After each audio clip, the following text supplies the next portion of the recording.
Mi nombre es Leo, y hace más de 20 años, desaparecí en Central Park. Estaba con mi hermano Hugo, solo teníamos 6 años. La mujer que nos llevó, Elena, había sido nuestra niñera.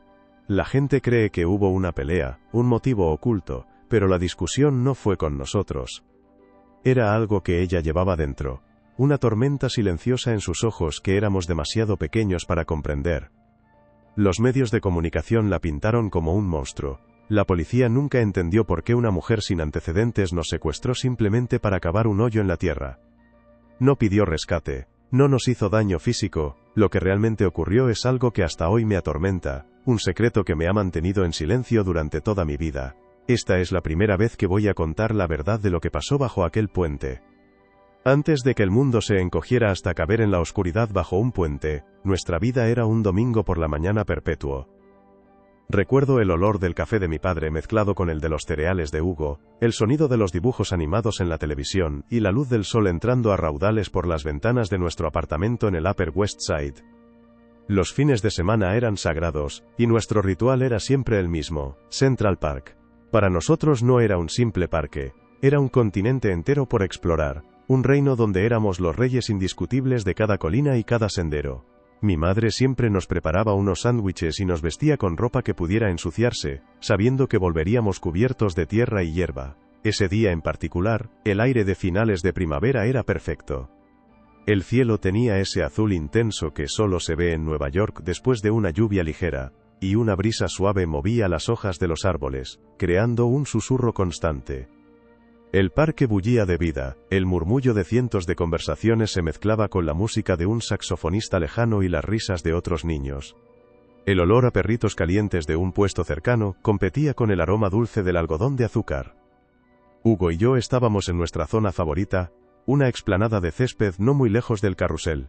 Jugábamos a los exploradores, imaginando que la hierba alta era una jungla, y los bancos de madera eran montañas inexpugnables. Yo siempre era el líder, y Hugo, mi fiel compañero, me seguía a todas partes con una confianza ciega. Nuestros padres estaban sentados en una manta a unos 50 metros, leyendo el periódico, levantando la vista de vez en cuando para asegurarse de que seguíamos allí.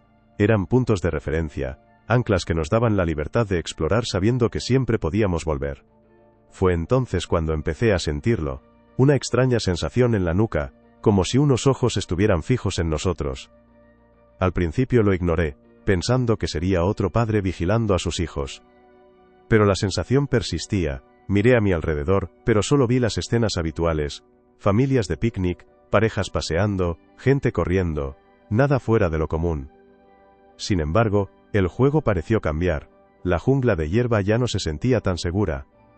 Un par de veces mientras me escondía de Hugo, me pareció ver una figura entre los árboles, una silueta que desaparecía tan rápido como aparecía. Se lo mencioné a Hugo, pero él solo se rió, diciendo que me estaba inventando monstruos para hacer el juego más emocionante. Quizás tenía razón. Entonces apareció ella. Elena no surgió de la nada, no fue una aparición repentina. Surgió de entre la gente como un recuerdo, caminando hacia nosotros con una calma que desmentía la tormenta que llevaba dentro. La reconocimos al instante. Había sido nuestra niñera 2 años atrás, antes de que mi madre decidiera dejar su trabajo. Llevaba un vestido sencillo, algo arrugado, y su pelo estaba recogido de una forma descuidada. Pero lo que más me impactó fue su sonrisa. Era una sonrisa triste, una curva en sus labios que no llegaba a sus ojos. En sus ojos había otra cosa, una profundidad oscura y agitada que un niño de 6 años no podía comprender, pero que sentía como una advertencia. Leo, Hugo, dijo con su voz suave, esa voz que antes nos contaba cuentos antes de dormir. Nuestros padres la vieron, la saludaron desde lejos con la mano. Una cara conocida, una persona de confianza, no tenían motivos para alarmarse, ella se arrodilló para estar a nuestra altura. He pensado en un juego nuevo, susurró, y su aliento olía a menta y a algo más, algo amargo. Un juego secreto, uno que nadie más conoce, solo para nosotros 3. La promesa de un secreto era irresistible. Era un pacto que nos elevaba por encima de los demás niños, por encima incluso de nuestros padres. Nos explicó las reglas con una seriedad solemne. Teníamos que seguirla a un lugar especial del parque, un lugar oculto, y la parte más importante del juego era el silencio absoluto. No podíamos gritar, no podíamos llamar a nuestros padres. El ganador sería quien guardara el secreto por más tiempo. Hugo dudó un instante, mirando hacia la manta donde estaba nuestra madre, pero yo, seducido por la aventura, le cogí de la mano y asentí. Elena nos sonrió de nuevo, esa misma sonrisa rota, y nos cogió de las manos. Su piel estaba fría, a pesar del calor del día. Mientras nos alejábamos, eché con acento agudo un último vistazo a mis padres. Mi padre había vuelto a su periódico y mi madre hablaba con una amiga. Estaban allí pero ya no nos veían. El sonido alegre del parque empezó a desvanecerse, reemplazado por el latido de mi propio corazón. El sol se fue quedando atrás, filtrado por un dosel de árboles cada vez más denso. El aire se volvió más frío, y el olor a flores fue sustituido por el de tierra húmeda y hojas en descomposición. Nos llevó por senderos que no conocíamos, lejos de las zonas concurridas, hasta que llegamos a un viejo puente de piedra cubierto de musgo y grafitis. Bajo él, la oscuridad era casi total. Fue en ese instante cuando me di cuenta de que ya no había vuelta atrás. El juego no era una mentira, era una trampa construida con nuestra propia inocencia. El premio por el silencio no era un caramelo o un juguete, era nuestra supervivencia. Elena nunca nos ató ni nos amordazó. No lo necesitó. Había implantado las reglas en nuestras mentes infantiles con la precisión de un cirujano. Recordad, es nuestro secreto, repetía mientras nos adentrábamos en la penumbra bajo el puente. Su voz, antes un consuelo, ahora era el cerrojo de nuestra jaula invisible. Nos había convertido en cómplices de nuestro propio secuestro. Nos sentó sobre una vieja manta áspera que sacó de una bolsa, y entonces, sin decir una palabra más, se arrodilló a unos metros de nosotros y empezó a cavar la tierra con sus propias manos.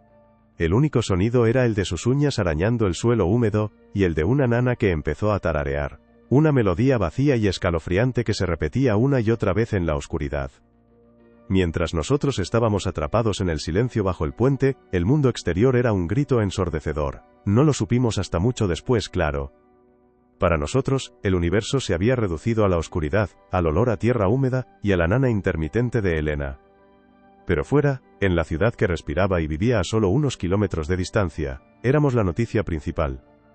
Años más tarde, cuando tuve el valor de buscar en los archivos de los periódicos, y ver las grabaciones de los telediarios, comprendí que el mundo no había conocido nuestra historia, sino una versión de ella, una ficción creada a toda prisa para llenar el vacío del pánico y la incomprensión. Vi nuestras caras, las fotos del colegio, sonriendo con huecos en la boca donde antes había dientes de leche, repetidas hasta el infinito en todos los canales. Nos llamaban los gemelos de Central Park, nos convertimos en un titular, en una causa, en el miedo personificado de todos los padres de la ciudad. Los periodistas acamparon frente a nuestro edificio, convirtiendo el portal de nuestra casa en un circo mediático. Entrevistaban a vecinos que apenas nos conocían, a antiguos profesores que nos recordaban como niños alegres y llenos de vida, como si ya estuviéramos muertos. Cada descripción nos convertía más en símbolos que en personas, dos niños pequeños de carne y hueso, que simplemente tenían frío y miedo bajo un puente. La narrativa que se construyó fue la de un secuestro violento y premeditado. Los expertos que aparecían en televisión hablaban de un plan meticuloso. La policía buscaba un cómplice, un vehículo de huida, una casa abandonada donde nos pudieran tener retenidos. Dibujaron a Elena como una mente criminal, una ex empleada resentida que buscaba una venganza económica contra mi familia. Hablaban de un rescate que nunca se pidió, de una amenaza que nunca se hizo. La pintaron como un monstruo de cuento, una mujer fría y calculadora que nos había arrancado por la fuerza de la vista de nuestros padres. La verdad era mucho más extraña y por eso mismo más aterradora. No hubo forcejeo. Hubo una promesa. No hubo gritos. Hubo un susurro. La realidad de nuestra desaparición era demasiado silenciosa, demasiado íntima para el apetito del público. Lo que más me dolió, al descubrirlo todo, fue saber que durante las primeras 48 horas, como es protocolo, mis propios padres fueron considerados sospechosos.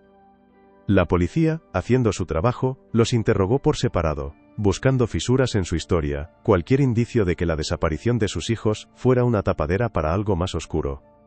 Puedo imaginarme a mi madre, con los ojos hinchados de llorar, teniendo que defenderse, su dolor más puro siendo analizado bajo la luz fría de una lámpara de interrogatorio. Puedo imaginar a mi padre, desesperado, tratando de mantener la compostura mientras cada una de sus palabras era pesada y juzgada. La idea de que su agonía fuera manchada por la sospecha, aunque fuera por un breve instante, me envenenó el alma durante años. El mundo, en su afán por encontrar un culpable, estaba dispuesto a devorar a las propias víctimas. Los rumores se extendieron como la pólvora. Se decía que mi padre tenía deudas de juego, que el secuestro era una advertencia de la mafia. Se susurraba que mi madre tenía un amante, y que todo era un montaje para escapar de su matrimonio. La gente desde la seguridad de sus salones tejía teorías, cada una más cruel y alejada de la realidad que la anterior. Nuestros amigos, los padres de nuestros compañeros de clase, ¿qué pensarían? ¿Creerían esas mentiras? ¿Mirarían a mis padres con lástima o con recelo? Esa sensación de aislamiento, de saber que la gente que nos quería estaba siendo alimentada con una versión distorsionada y monstruosa de los hechos, me hizo sentir como si no solo nos hubieran secuestrado a nosotros, sino también la verdad. El mundo construyó una historia de secuestro que pudiera entender, con un villano claro, víctimas inocentes y un misterio por resolver. Pero nuestra realidad era otra. Éramos los únicos testigos de un ritual privado, de un duelo incomprensible, y el monstruo que todos veían en los retratos robot de la televisión, nos cantaba nanas en la oscuridad, y nos miraba con una tristeza tan profunda que dolía verla. Nadie podía entender por qué una mujer se llevaría a 2 niños solo para cavar un hoyo en la tierra. Y como nadie lo entendía, inventaron razones. Todas equivocadas.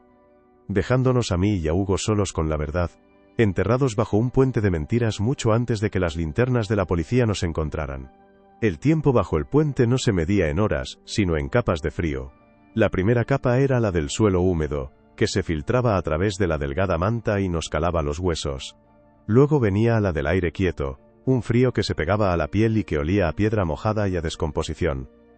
La última capa, la peor de todas, era la del miedo. Un frío interno que empezaba en el estómago y se extendía hasta la punta de los dedos, haciendo que cada latido del corazón resonara en mis oídos como un tambor en la oscuridad. Durante el primer par de horas, todavía intenté aferrarme a la idea del juego. Le susurraba a Hugo que teníamos que ser valientes, que el ganador sería el que aguantara más tiempo en silencio. Él se acurrucaba a mi lado, temblando, y yo le rodeaba con mi brazo, pretendiendo ser el protector que siempre había sido. Pero la farsa se desmoronaba con cada puñado de tierra que Elena arrancaba del suelo. El sonido de sus uñas raspando la tierra y las raíces era rítmico, hipnótico, el único metrónomo de nuestra existencia enjaulada. Elena no nos hablaba, solo cavaba. Y tarareaba. Siempre la misma nana, una melodía sencilla y rota que se repetía hasta el infinito, perdiendo cualquier atisbo de consuelo para convertirse en la banda sonora de nuestra pesadilla. A veces se detenía, respiraba hondo como si le faltara el aire, y luego seguía cavando con una energía renovada, desesperada. De su bolso sacó una botella de agua y un paquete de galletas saladas. Nos las ofreció sin mirarnos directamente, como si fuéramos 2 animalitos que tenía que mantener con vida. Bebimos a sorbos y comimos las galletas en silencio, el crujido en nuestras bocas sonaba como una explosión en la quietud del lugar. El hambre no era una prioridad. El miedo lo devoraba todo. Hugo empezó a llorar en silencio, con lágrimas que le resbalaban por las mejillas sucias de tierra. Yo intentaba secárselas, pero mis manos también estaban frías y sucias. ¿Por qué cava?, me susurró Hugo una vez, con la voz temblorosa. Es parte del juego, le mentí. Está buscando un tesoro. Pero en mi interior, sabía que no era verdad. Nadie busca un tesoro con esa clase de desesperación en los ojos. La noche llegó, o eso supusimos. La penumbra bajo el puente se convirtió en una oscuridad total, absoluta. Ya no podíamos ver a Elena, solo oírla. El sonido de su trabajo incesante, su respiración agitada, su nana macabra. El frío se intensificó. Nos abrazamos con fuerza, intentando compartir el poco calor que nos quedaba. Fue entonces cuando me di cuenta de lo mucho que echaba de menos a mi madre. No su comida ni sus cuentos, sino su olor. El olor a seguridad. Aquí abajo todo olía a fin, a tierra removida, a tumba. Hugo se durmió por agotamiento, su pequeño cuerpo sacudido por espasmos. Yo me quedé despierto, con los ojos abiertos en la negrura, escuchando el sonido de la tierra que nos rodeaba, el murmullo lejano de una sirena que parecía venir de otro planeta, y el corazón roto de una mujer que cavaba en la oscuridad. El punto de inflexión llegó con la primera luz del segundo día. Un tímido rayo de sol se coló por un hueco entre el puente y el terreno, iluminando una pequeña porción de la escena. Y entonces la vi. Elena estaba cubierta de barro, su pelo apelmazado, sus manos ensangrentadas y rotas por el esfuerzo. Pero lo que me heló la sangre fue que había dejado de cavar. A sus pies había un agujero, no muy grande, pero profundo. Y ella estaba arrodillada a su lado, inmóvil, mirando su interior con una expresión que no era de triunfo, sino de una pena insondable. El silencio fue lo que nos despertó del todo. La nana se había detenido, el raspado de la tierra había cesado, el aire se sentía pesado, expectante. «Venid», dijo Elena. Su voz era un susurro ronco, apenas audible. No nos movimos. El miedo nos había paralizado. «Venid, por favor». Había una súplica en su voz que era nueva, que rompía con la determinación fría de las últimas horas. Me puse en pie, tirando suavemente de la mano de Hugo. Nos acercamos con la lentitud de quien camina hacia un precipicio. Nos arrodillamos a su lado, al borde del agujero. Dentro no había un tesoro. Había una pequeña caja de madera podrida. Elena metió sus manos temblorosas en el hoyo y la sacó con un cuidado infinito, como si estuviera hecha del cristal más fino. La abrió. Dentro, envueltos en 2 trozos de tela amarillenta, había 2 mechones de pelo, uno rubio y otro castaño, atados con cintas de colores desvaídos. «Estos son mis otros hijos», susurró Elena, y una lágrima solitaria recorrió su mejilla sucia, trazando un surco limpio. «Se fueron antes de poder respirar. Su padre dijo que debíamos olvidarlos, que no eran reales. Pero yo los traje aquí, a nuestro lugar secreto». Nos miró, y por primera vez desde que nos había encontrado, sus ojos se enfocaron en nosotros, viéndonos de verdad. Había un dolor tan puro en su mirada que sentí que me ahogaba. Nadie lo sabe, nadie me creyó. Extendió sus manos hacia nosotros, no para hacernos daño, sino para ofrecernos su secreto. «Tocadlos», nos ordenó suavemente. «Tenéis que sentirlos. Para que alguien más sepa que existieron». Hugo se echó hacia atrás, aterrorizado, pero yo, movido por una extraña mezcla de miedo y compasión, extendí mi mano temblorosa y rocé con la punta de mis dedos la tela áspera. Estaba fría. Fría como la tierra. «Ahora es nuestro secreto», dijo Elena cerrando la caja. «Prometedme que nunca se lo contaréis a nadie. Prometedlo». Asentí, incapaz de hablar. Hugo también asintió, sollozando. En ese momento, el juego terminó. Ya no éramos sus prisioneros. Éramos los guardianes de su dolor, los únicos testigos de un entierro que había tenido lugar mucho antes de que naciéramos. Nos había atado a ella para siempre, no con cuerdas, sino con el peso de una promesa imposible. Después de la promesa, el aire bajo el puente cambió. El frío seguía allí, pero la tensión se había roto, reemplazada por un agotamiento denso y compartido. Elena se quedó sentada un largo rato, con la pequeña caja de madera en su regazo, acariciándola como si fuera un animal dormido. Ya no tarareaba. El silencio que dejó su nana era más profundo que cualquier oscuridad. Hugo se había acurrucado a mi lado, sus sollozos se habían convertido en un hipo silencioso. Yo no podía apartar la vista de Elena. La mujer frenética que había cavado con las manos desnudas había desaparecido. En su lugar había una cáscara vacía, una mujer ahogada en una pena tan antigua que parecía parte del propio musgo de las piedras. Finalmente, se levantó. Guardó la caja en su bolso con una delicadeza infinita, volvió a enterrarla con unos pocos movimientos de tierra, y nos tendió las manos. «Es hora de volver», dijo, y su voz era la de una extraña. Ya no era la niñera que nos contaba cuentos, ni la secuestradora que nos susurraba las reglas de un juego terrible. Era solo una mujer cansada. No escapamos. Ella nos guió de vuelta, nos cogió de las manos, y su piel ya no se sentía fría, sino simplemente inerte. Salimos de la penumbra del puente y la luz del día nos golpeó como una agresión física. Tuve que entrecerrar los ojos, y el mundo parecía demasiado brillante, demasiado ruidoso. Los colores eran hirientes. El canto de los pájaros, que siempre me había gustado, ahora sonaba estridente, ajeno a la tumba silenciosa que acabábamos de dejar atrás. Caminamos en silencio, siguiendo los mismos senderos retorcidos por los que nos había traído. Cada paso que nos alejaba del puente parecía añadir 1 kilo de peso al secreto que cargábamos. Hugo tropezaba a mi lado, su mano pequeña y sudorosa dentro de la mía. No miraba a su alrededor, solo al suelo, como si temiera que el mundo pudiera leer en sus ojos lo que habíamos visto. Fue un hombre con un perro quien nos vio primero. Un corredor que se había desviado de las rutas principales. Se detuvo en seco, con la boca abierta. Sus ojos pasaron de nuestras caras sucias, y nuestra ropa embarrada a la figura ausente de Elena. Vi el reconocimiento en su mirada, el destello de haber visto nuestras fotos en las noticias. No gritó. Sacó su teléfono con manos temblorosas y se alejó unos pasos, sin apartar la vista de nosotros, hablando en voz baja pero urgente. Elena no reaccionó. Siguió caminando, arrastrándonos con ella, como si aquel hombre no existiera. Pero entonces oímos el primer sonido lejano, una sirena que crecía en intensidad, luego otra, y otra más, convergiendo hacia nosotros desde todos los puntos de la ciudad. El parque, que había vuelto a ser un murmullo de vida normal, empezó a llenarse de una nueva clase de ruido, el sonido de la caza que llega a su fin.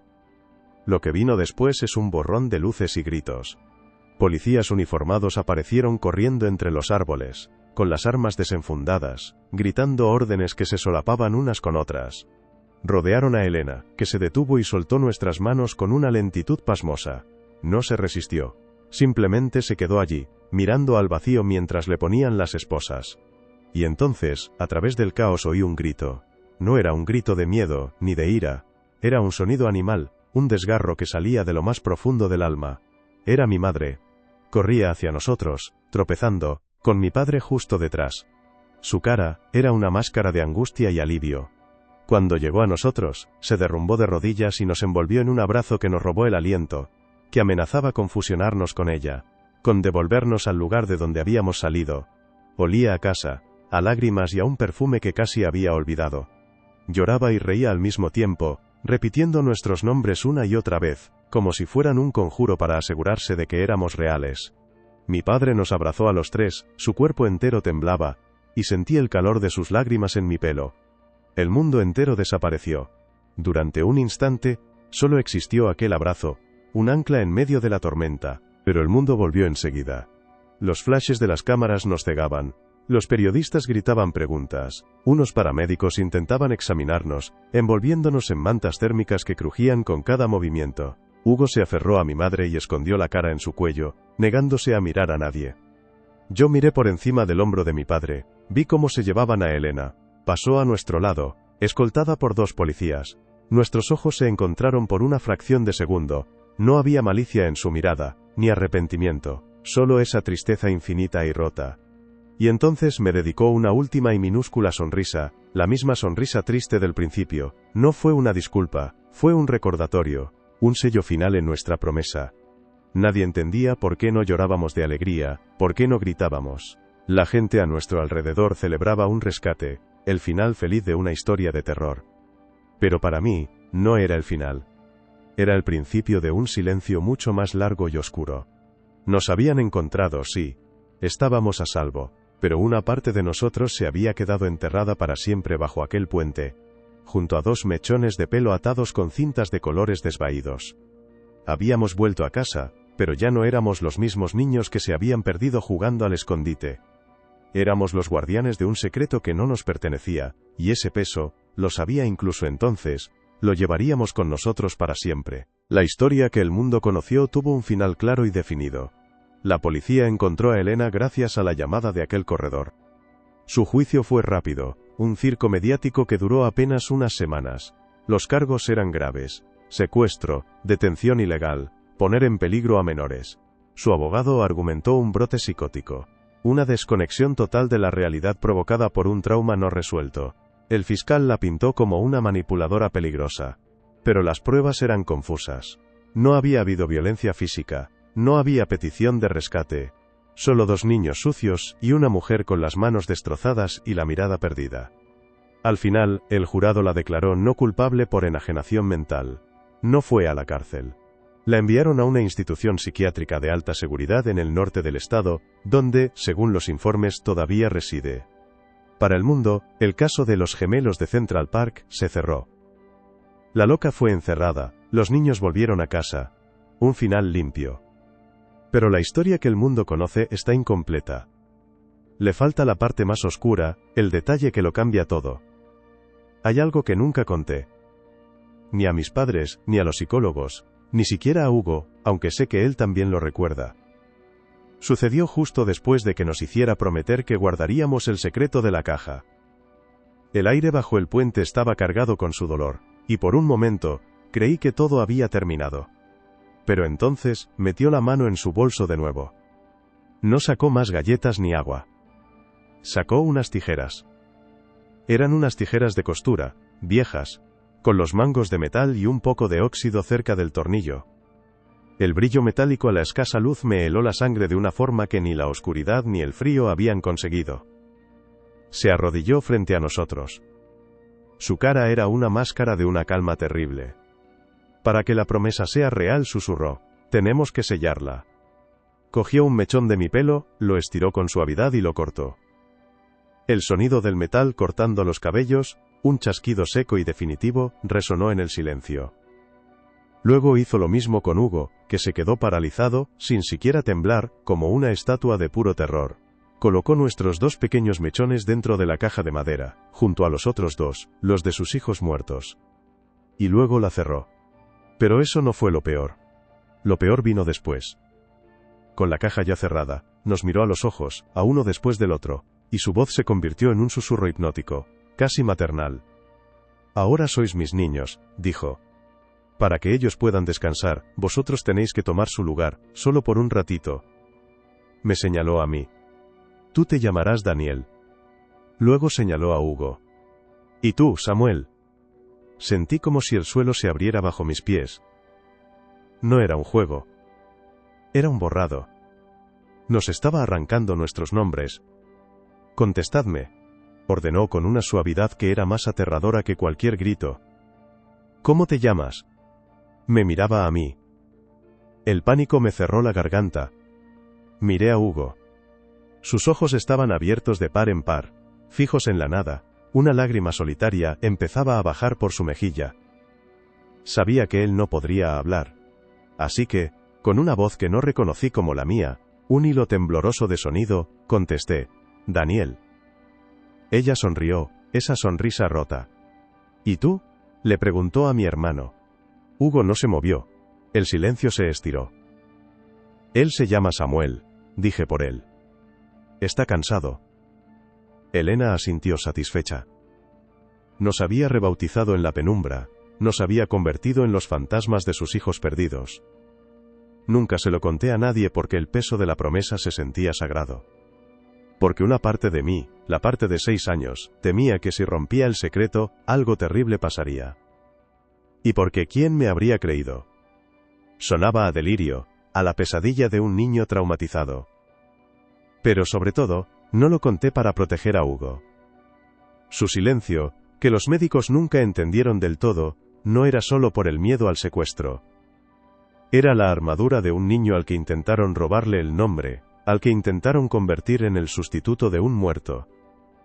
Contarlo era como obligarle a él a revivir ese momento, a escuchar de nuevo el nombre de Samuel. Aquel acto me cambió para siempre. Me convirtió en el guardián de 2 secretos, el de Elena y el mío. Me enseñó que el peor daño no deja marcas en la piel. Vivo con un miedo constante a los espacios cerrados, a la oscuridad, pero sobre todo, a la fragilidad de quienes somos. Me enseñó que un nombre es mucho más que una palabra. Es el ancla que te sujeta al mundo. Y a nosotros, durante unos minutos eternos, nos la arrancaron. Hoy, como adulto, puedo mirar atrás y ver a Elena no como un monstruo, sino como una mujer destruida por un dolor tan inmenso que la hizo añicos y la llevó a intentar reconstruirse con los pedazos de otros. Entiendo su tragedia, pero eso no borra el terror. No borra el sonido de esas tijeras ni el frío que sentí cuando me llamó por otro nombre. Contar esto ahora por primera vez, no es buscar justicia ni venganza. Es intentar encontrar la última pieza del puzzle, la que explica por qué mi hermano y yo, aunque sobrevivimos, nunca volvimos a estar completos del todo. Es intentar, después de tantos años, reclamar para siempre nuestros nombres. Volví a casa. Pero una parte de mí sigue allí, en el día en que desaparecí.